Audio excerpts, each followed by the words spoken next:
आज हम बात करेंगे HSG। HSG मतलब हिस्टेरो सल्पिनोग्राम। इसमें हम देखेंगे कि HSG होता क्या है, क्यों होता है, किस लिए किया जाता है,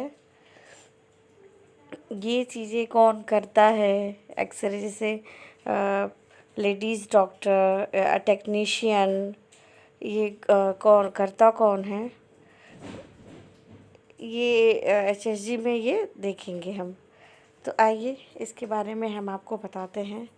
HSG जो होता है वो एक्सरे का स्पेशल प्रोसीजर होता है। ये एक्सरे का क्या होता है, वो स्पेशल प्रोसीजर होता है और इसमें फैलोपियन ट्यूब्स को देखते हैं।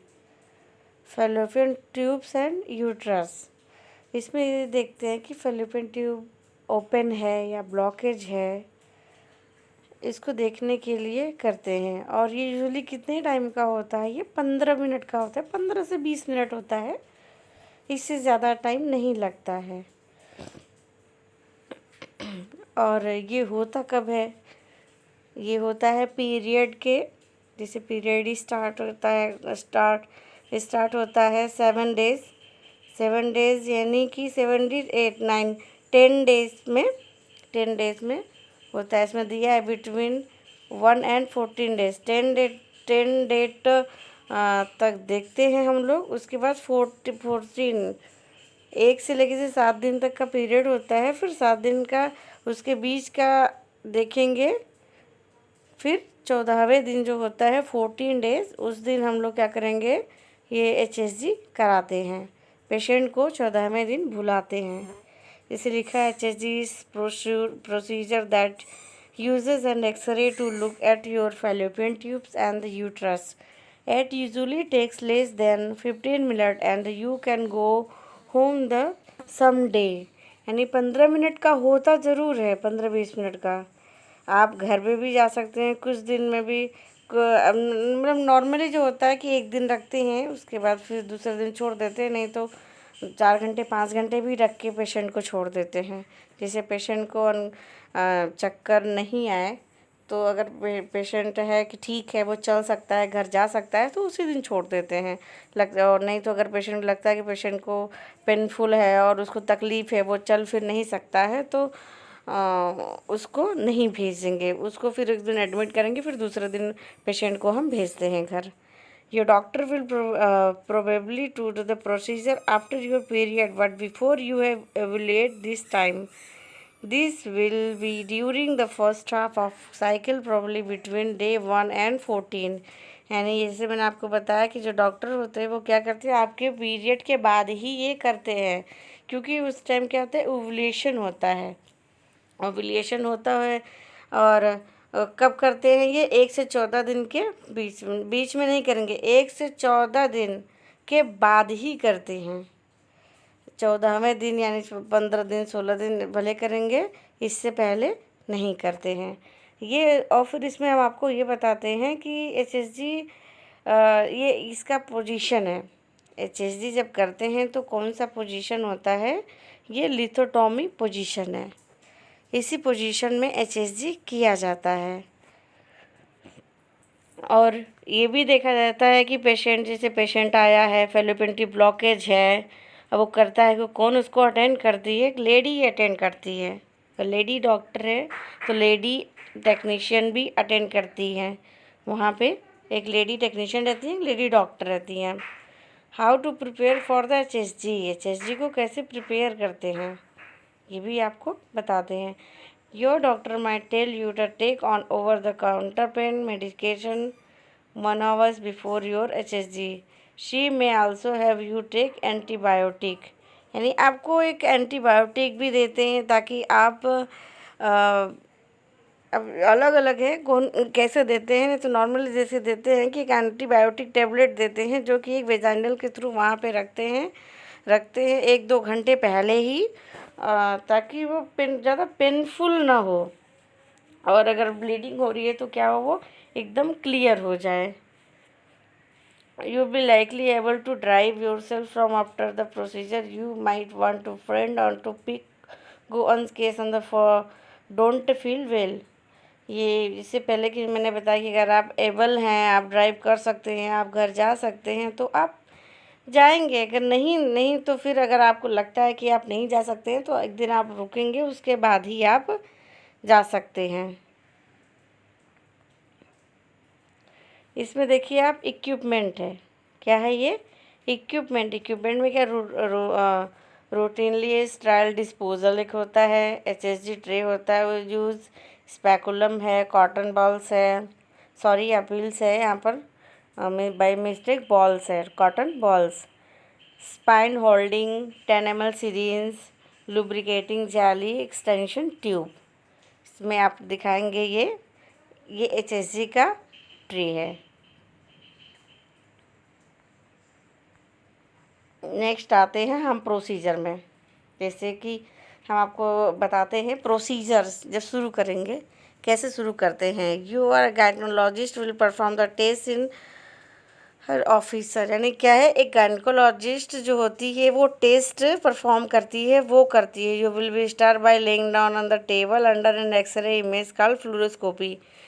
जब ये एक्सरे करते रहते हैं तो ये फ्लूरोस्कोपी का एक कंप्यूटर होता है जिससे कि वो डायरेक्ट वहीं रखा जाता है, और जब इंजर्ट करते हैं कंट्रास्ट को तो उसी टाइम देखते रहते हैं। लेकिन कॉमन हर जगह नहीं होता है फ्लूरोस्कोपी। जो हमारे यहाँ अपने यहाँ तो अगर आप एचएसजी कराने जाएंगे तो तुरंत फ्लोरोस्कोपी नहीं करते हैं। फ्लोरोस्कोपी के बजाय वो क्या करते हैं कि एक्सरे लेते हैं, एक्सरे को कैसेट को ले जाते हैं, फिर कंसोल में उसको रीड कराने के बाद फिर देखते हैं कि कंट्रास्ट अंदर गया है कि नहीं गया। अगर गया है अंदर तो फेलोपियन ट्यूब ब्लॉकेज है कि नहीं। अगर ब्लॉकेज रहता है तो कंट्रास्ट अंदर नहीं जाएगा, वो बाहर की तरफ चला आएगा। अगर नहीं है कंट्रास्ट अगर ब्लॉकेज नहीं है तो क्या होगा, इमेज में वो दिखेगा कंट्रास्ट अंदर गया है, तो इसका मतलब ये है कि फेलोपियन ट्यूब ब्लॉकेज है नहीं है। इसे कंट्रास्ट डालते ही पता चल जाएगा। She will be inserted thin tube called cannula, मतलब एक वेजाइनल में क्या करते हैं, thin tube called cannula. Cannula जो होती है वो उसको इंसर्ट करते हैं into your cervix and the gantry fill your uterus liquid containing iodine, the iodine contrast with your uterus and the fallopian tube on the X-ray. यानी कि ये कैनुला डालते हैं, ये प्रोसीजर है बताते हैं, फिर ये आपको पढ़ के बताते हैं, फिर हम एक समझाते हैं। Then finally your doctor will remove the speculum and will image with the fluoroscopy X-ray the contracting liquid will show the outline of your uterus and the fallopian tube, how the fluid move through them। इसमें देखिए यहाँ क्या है जिसमें हम आपको पूरा समझाते हैं। ये आप देख रहे हैं हिस्टीरियोस्कोपी, ये वेजाइनल, यहाँ पे सॉरी एक मिनट, ये आप देखिए ये वेजाइनल, सर्विक्स, यूटेरस, स्पैकुलम, ये स्पैकुलम लगाया है जिसकी वजह से ये वैक्यूम सिरिंज जो है वो अंदर की तरफ जा सकता है। वैक्यूम ये स्पैकुलम लगाने की वजह से क्या होती है, ये यहाँ पर स्पेस हो जाता है और ये वैक्यूम जो सिरिंज होती है ये अंदर से जा सकता है, जिसकी वजह से इसी से हम क्या करेंगे, कंट्रास्ट जब डालेंगे तो ये यहाँ से होते हुए पता चलेगा कि यहाँ यूट्रस में अच्छे से पहुँचा है कि नहीं, गया है कि नहीं। अगर अच्छे से चला जाता है तब तो ठीक है, नहीं जाता है तो पता चल जाता है कि हाँ ये फेलोपियन ट्यूब जो होता है वो ब्लॉकेज है। हम आपको अब दूसरे इमेज में दिखाते हैं। ये देखिए आप यहाँ पे देखिए, ये कैथेटर ये जो नीडल था, ये नीडल कैथेटर टाइप से लगाया हुआ है। इससे भी कैथेटर भी दे सकते हैं। कैथेटर को क्या किया है अच्छे से देखिए, उसमें यहाँ पर इंसर्ट किया है।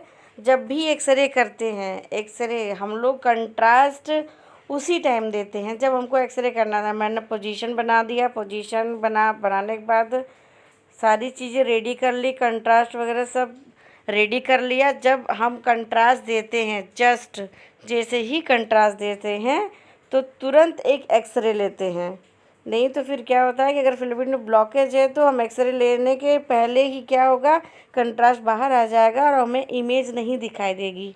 इसलिए सारी पोजीशन हम बना लेते हैं, पोजीशन बनाने के बाद और कंट्रास्ट डाई सब कुछ रेडी कर लेते हैं और टेक्नीशियन को बोलते हैं कि जब हम बोलेंगे कि हाँ आपको पुश करना है यानी रेडिएशन छोड़ना है, उसी टाइम वो टेक्नीशियन रेडिएशन छोड़ेगा, उसी टाइम जस्ट हम क्या करेंगे, कंट्रास्ट जो होगा वो पुश करेंगे, नहीं तो क्लियर नहीं आएगा, मतलब दिखाई ही नहीं देगा, सब बाहर आ जाएगा कंट्रास्ट।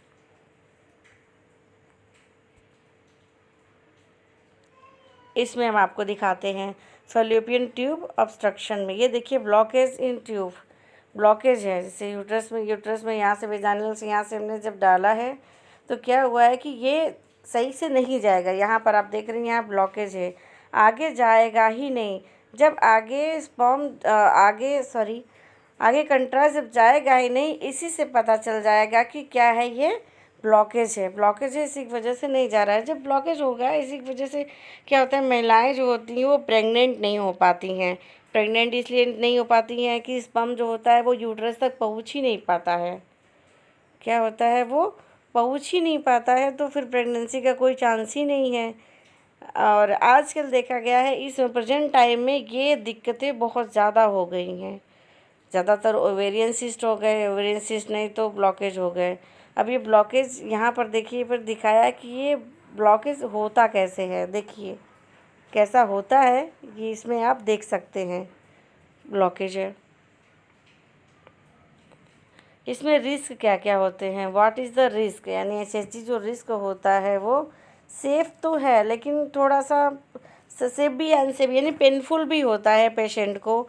अगर जैसे वेजाइनल डिस्चार्ज हो गया, वो तो सिम्पटम्स हैं। ये अगर क्या क्या रिस्क हो सकते हैं, अगर ये सारे सिम्पटम है तो रिस्क हो सकते हैं। वेजाइनल डिस्चार्ज दैट स्मेल, अगर डिस्चार्ज होते हैं या फिर स्मेल आती हैं, सीवियर पेन होता है, क्रैम्पिंग होते इन योर एब्डोमेन, पेट को मतलब ऐंठना, अगर ऐंठ के दर्द कर रहा है, वोमिटिंग जैसा होता है, हैवी वेजाइनल ब्लीडिंग यानी बहुत ज़्यादा ब्लीडिंग हो रहा है, फीवर हो रहा है, फेंटिंग, या मतलब एक ऐसे कोई प्रॉब्लम है आपको तो आपको डॉक्टर को बताना पड़ेगा, नहीं तो क्या होगा, ये कुछ ज़्यादा प्रॉब्लम हो सकती हैं।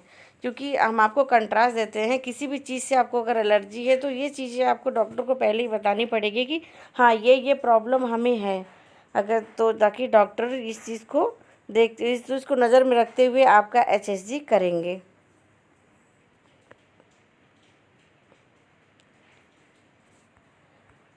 यहाँ पे अब फिर हम आपको ये बात फिर यहाँ पर हम आपको बताते हैं कि फैलोपियन ट्यूब जब ब्लॉकेज है फिर उसके बाद डॉक्टर क्या नेक्स्ट एक्शन होता है कि फिर उसका लेप्रोस्कोपी करेंगे। लेप्रोस्कोपी करने के बाद ही आगे के चांसेस प्रेगनेंसी के होते हैं। जब लेप्रोस्कोपी करेंगे तो फैलोपियन ट्यूब जो है, जो ब्लॉकेज है उसको सही करेंगे, हटाएंगे, जो भी ब्लॉकेज है उसको क्लियर करेंगे। जब क्लियर करेंगे तो जो हमारा स्पर्म होगा वो अच्छे से यूट्रस में जा सकेगा, जिससे प्रेगनेंसी हो सकती है, नहीं तो नहीं हो पाएगी, क्योंकि फैलोपियन ट्यूब क्या है, वो ब्लॉकेज है।